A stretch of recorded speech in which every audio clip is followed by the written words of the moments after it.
Hello guys, welcome to Mahi blog. स्वागत है सबका मेरे ब्लॉग में। और आज मैं जो बातें करूंगी वो बातें आप में से कुछ लोगों को अच्छी लगेगी, कुछ लोगों को बुरी। जिनको बुरी लगे उनको जय श्री राम, और जिनको अच्छी लगे उनको राम राम। दोनों ही तरह के लोगों को राम राम मेरा। तो गाइस, आज मैं बताने जा रही हूँ कि हम सब कितने गलत होते हैं। अपनी गलतियाँ किसी को रियलाइज़ नहीं होती हैं। अपनी गलतियाँ कोई मानना नहीं चाहता। ये मानव मन की कमी है। हम गलत होते हुए भी अपने आप को सही साबित करने के लिए लास्ट तक लड़ते हैं, अंत तक लड़ते हैं। पर हम गलत कैसे और कहाँ होते हैं, जब ये सोचने बैठेंगे ना तो अपनी गलतियों का रियलाइज़ हो जाएगा कि हाँ, हमने यहाँ पे गलतियाँ की। तो मैं आज सबको आज जो बताने आई हूँ ना, गौर से सुनना। आप सब ने भी वही किया होगा, आप सबके साथ भी वही गलतियाँ हुई होंगी। क्या होता है, ईश्वर सबको सब कुछ नहीं देता। ईश्वर सबको सब कुछ नहीं देता, पर जो जिस लायक होता है उसको वो ज़रूर देता है। जैसे कि अब एक अनपढ़ आदमी को ईश्वर कलेक्टर तो नहीं बना सकता ना। आपने कर्म नहीं किए, पढ़े लिखे नहीं, तो कलेक्टर तो नहीं बन सकते हो आप, सीधी बात है। अब एक पढ़े लिखे आदमी से मजदूरी तो नहीं करवा सकता ईश्वर। कहीं ना कहीं चाहे नौकर की जॉब मिले, पर मिलेगी। तो उसी तरह होता है कि ईश्वर कर्मानुसार सबको कुछ ना कुछ बांटते रहता है। सबको सब कुछ नहीं देता, पर जो जिस लायक है उसको उस लायक का हर चीज देता है ईश्वर। पर हम कहाँ कम पड़ जाते हैं। जो ईश्वर देता है उससे हमें संतुष्टि नहीं मिलती। भगवान ने हमको जो भी दिया उसमें से हम संतुष्ट नहीं हुए। और की लालसा, और का लालच हमको दौड़ाते रहता है, भगाते रहता है जिंदगी में। और अच्छा अच्छा अच्छा अच्छा, मतलब जो भी हमको मिला उसको हम अच्छा नहीं समझते हैं, उसको तुच्छ समझते हैं। क्यों? क्योंकि वो इजीली हासिल हो गया, आसानी से मिल गया। आसानी से मिली हुई चीज़ की कीमत कहाँ होती है गाइस, है ना? तो वही होता है अपन लोग के साथ कि आसानी से मिल गया तो उसकी कीमत घट गई। अपन क्या सोचते हैं कि जो मिला हमको इससे भी अच्छा मिलेगा। फिर जब वो मिला तो लगता है अरे यार, हम इससे भी अच्छा पा सकते हैं, हम ये डिजर्व करते हैं। तो जो ईश्वर ने दिया उसको हम नकार देते हैं। ये गलतियां सबसे होती हैं। कोई एक बंदे की बात नहीं कर रही हूँ ना, मैं सबकी बात कर रही हूँ कि ये गलतियां सबसे होती हैं। हम ज्योतिष तांत्रिक हर एक के चक्कर क्यों काटते हैं? हम चक्कर इसलिए काटते हैं कि हम उनसे और अच्छे के बेहतरी के लिए उपाय पूछते हैं। उपाय के बदले क्या मिलता है? जिनको आता है बताए, जिनको नहीं आता वो भी मनगढ़ंत बताए। आपसे फीस भी चार्ज किए, पैसा भी लिए, सब कुछ हुआ, उसके बाद भी आप भटके। तो सबसे पहले हमें करना क्या होता है, हमें अपने अंदर संतुष्टि लानी है। ईश्वर के दिए हुए किसी भी चीज को नकारना नहीं है। जो पहला मिलता है वो ईश्वर का देन है।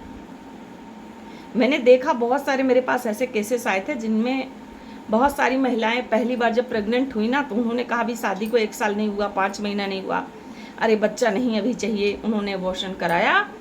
वो पहला उनके कुल का आशीर्वाद, उनका लक गया। 10 साल भटके, 10 साल बच्चे नहीं हुए।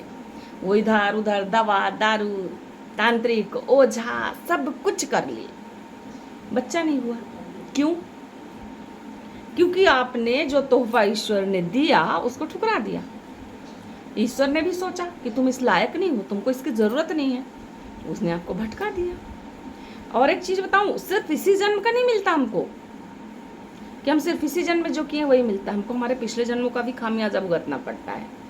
पिछले जन्म अगर हम किसी के बच्चों का, किसी का दिल दुखा के नुकसान करके आए हैं, तो इस जन्म में हमारे साथ वही चीजें होंगी। तो ईश्वर जब भी कोई फर्स्ट बार चीज देता है उसका अपमान ना करें। बेहतर की खोज और तलाश रहे, बेहतर की खोज और तलाश रहे, लेकिन जो मिला है उसको कमतर नहीं समझना है।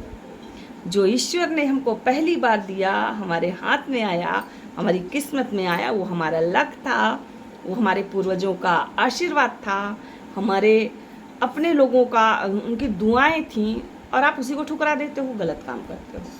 तो मैं ये अपने साथ भी लागू करती हूँ, सिर्फ आप लोगों के लिए नहीं है, कि हम सब गलत हैं। ईश्वर को दिए हुए वरदान को हमको अपनाना है, अपना समझना है, ठुकराना नहीं है।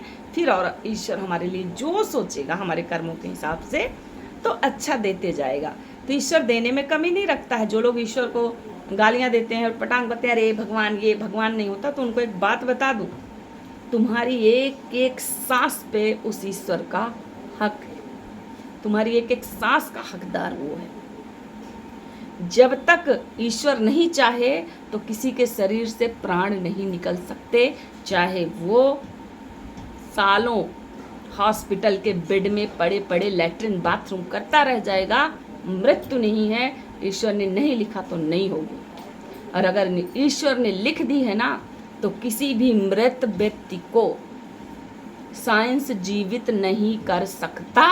और ये सबसे बड़ी बात है कि ईश्वर के होने का प्रमाण है।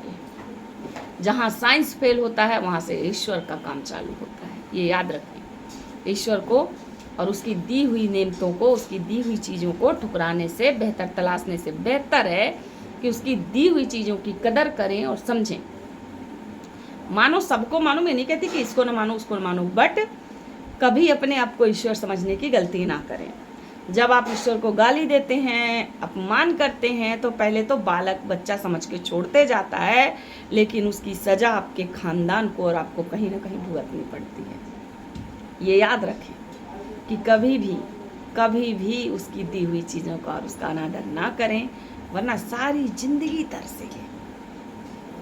बेहतर तो नहीं मिलेगा, जो आपके पास है वो भी चला जाएगा। तो मेरी बात मानो, ये गलतियां ना दोहराओ। जो किस्मत से मिल गया उसमें खुश हो जाओ, और ईश्वर को कोसने से अच्छा है अपनी मेहनत बढ़ाओ, जो मैं करती हूँ। धन्यवाद गाइज। ऐसे ही किसी एक नई चर्चा के साथ कल के वीडियो में मिलेंगे। तो आप लोग वीडियो में जब भी देखते हो तो मेरी बात से कौन कौन सहमत है, कौन कौन असहमत है, मुझे आप लोग बता सकते हो कमेंट्स करके। मेरे कमेंट्स बॉक्स में आके आप लोग मुझे बता सकते हो ये चीज़ें आपको अच्छी लगी या नहीं, या मैं किस टॉपिक पे वीडियो बनाऊँ, ये बताइए। धन्यवाद गाइस। जय श्री महाकाल।